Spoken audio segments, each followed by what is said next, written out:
ஓம் சாய்ராம், ஜெய் சாய்ராம். எல்லாரும் நல்லா இருக்கணும், எல்லாருக்கும் நல்லதே நடக்கணும்.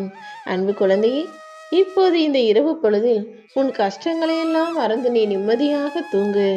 ஏன்னா நாளைக்கு விடியல்ல நீ முகமலர்ந்து சந்தோஷப்படும்படி உனக்கான ஒரு நல்ல விஷயத்த மின்னல் வேகத்துல நான் நடத்த போறேன்.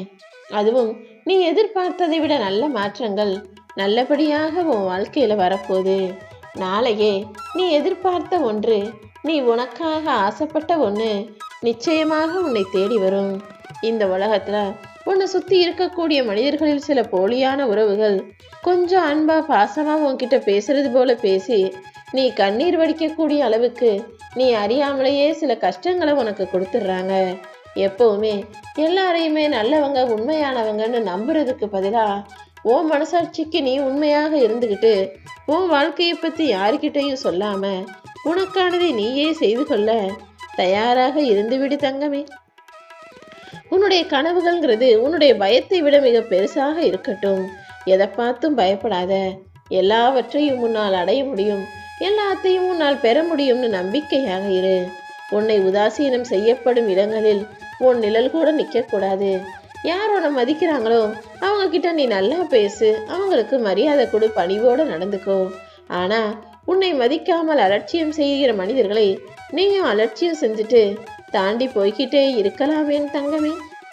பிறக்கும் போதும் இவங்களுக்கு தான் பிறக்கிறோம், இந்த வீட்டில் பிறக்கிறோம், இதுக்காக பிறக்கிறோன்னு தெரியாமலேயே பிறப்பிடிக்கிற மனிதர்கள் இருக்கிற சூழ்நிலை எப்போ வரும், எந்த காலத்தில் வரும்னு தெரியாம தான் இறந்து போறீங்க.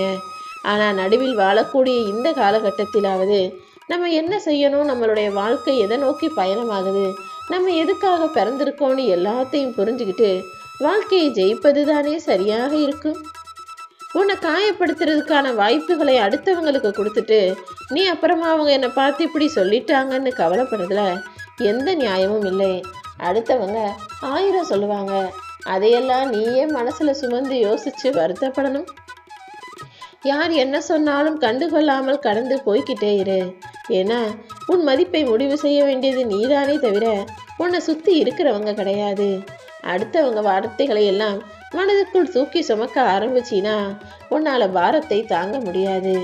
அதை தூக்கி போட்டுட்டு உண்மையான முன்னேற்றத்தை உன் வாழ்க்கையில் அடையணுன்ற எண்ணத்தோட வேலை செய். முன்னேற்றம் மிக மெதுவாகவே இருந்தாலும் நிச்சயமாக நீ நல்ல நிலைமைக்கு வருவாய் என் செல்லமே. நீ பொறுமை இழக்கும்படி எந்த சூழ்நிலையிலும் இருந்து விடாதே. பொறுமைதான் எப்பவுமே உனக்கான பொக்கிஷமான ஆயுதமாக இருக்கும். யாராவது தவறு செஞ்சா அவங்கள மன்னிச்சிடு. ஆனா மறுபடியும் அவங்கள நம்புற அளவுக்கு மட்டும் முட்டாள்தனமாக இருந்து விடாதே என் செல்லமே. உனக்கு பிடிச்ச உறவாகவும் உனக்கு பிடிச்ச மனிதர்களாகவும் இருந்தா அந்த உறவுகள் கிட்ட நல்லா பேசு, பழகு. ஆனா அந்த பேச்சும் பழக்கமும் ஒரு அளவோடு இருந்தாதான் நாளைக்கு உனக்கு நன்மையாக இருக்கும். எப்போதுமே உன் சொந்தக்காரவங்க கிட்டையும் உன்னுடைய உறவுகளிடமும் உன்னுடைய நிறை குறையை பத்தி நீ கேட்கவே கூடாது. அடுத்தவங்களோட நிறை குறையை பத்தியும் நீ சொல்லவே கூடாது. ஏன்னா எப்போ உங்களுக்குள் இருக்கக்கூடிய நிறை குறைகளை பேச ஆரம்பிக்கிறீங்களோ அப்பவே அந்த உறவு பாதியிலேயே விட்டு போயிடும். எதையுமே முழுசா தொடரணும்னு நினைச்சினா முழு மனசோட முழு ஈடுபாட்டோட வேலை செய். எந்த வேலையை செய்யும் போதுமே முதல்ல கொஞ்சம் கஷ்டமா, ஐயோ இது ரொம்ப செய்யவே முடியாது போல இருக்குன்னு தோணும்.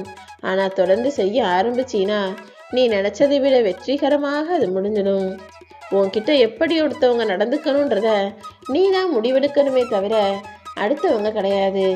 அடுத்தவங்களுக்கு எந்த அளவுக்கு உரிமை கொடுத்துருக்க, அடுத்தவங்க எந்த அளவுக்கு உன்கிட்ட பழகுறாங்கன்றத நீ பழகும் விதம்தான் முடிவு செய்ய வேண்டும். இப்போது இருக்கிற காலகட்டத்துல மனித உறவுகள் தலைகீழாக மாறிடுச்சு. வெளியே நாயை வச்சு வீட்டுக்குள்ள தாயை வச்ச மனிதர்கள் எல்லாம் இப்போது வீட்டுக்குள் நாயை வச்சு பாசமா பார்த்து பார்த்து ஊட்டி வளர்க்குறாங்க. ஆனா வீட்டுக்கு வெளியே தாயை உட்கார வச்சுட்டு என்ன ஏதுன்னு கூட கண்டுக்காத நன்றி கெட்ட மனிதர்களாக மாறிவிட்டார்கள். எந்த சூழ்நிலையிலும் நீ அப்படி ஒரு செயலை செய்யாதே என் செல்லமே.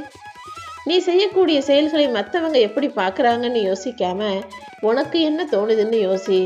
உன் மனசுக்கு சரின்னு படுதா, நல்லதுன்னு படுதா, நாம செய்யறது சரியா நல்லதான்னு உனக்குள்ளேயே கேள்வி கேட்டுக்கிட்டு அதன்படி உன் வாழ்க்கையில் நீ செய்யக்கூடிய செயல்கள் இருக்கட்டும்.